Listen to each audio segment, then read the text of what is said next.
Hello বন্ধুরা, welcome to my channel. তা দেখো, আজকে আমার ফোনের কোনো অসুবিধা হচ্ছে না, তাই তোমাদের সামনে আবার রান্নার রেসিপি নিয়ে চলে আসলাম।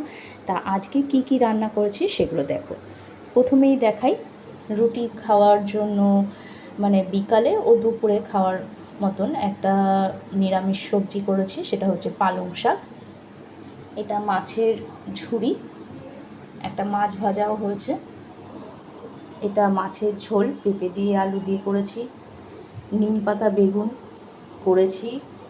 এই গরমকালে এই নিম পাতা বেগুনটা আমাদের বাড়ি বেশিরভাগ হয়েই থাকে। আর হচ্ছে ছেলের জন্য মাংস করেছি বন্ধুরা। তা আমার ভিডিওগুলো তোমাদের কেমন লাগছে সেগুলো কিন্তু কমেন্টে আমাকে জানিও। আর আমার চ্যানেলটা কিন্তু শেয়ার করতে ভুলো না বন্ধুরা। আমাকে অনেক অনেক লাইক করো আর কমেন্টে জানিও তোমরাও কি কি রান্না করেছো, আমাকে কমেন্টে জানিও বন্ধুরা। ঠিক আছে, টাটা।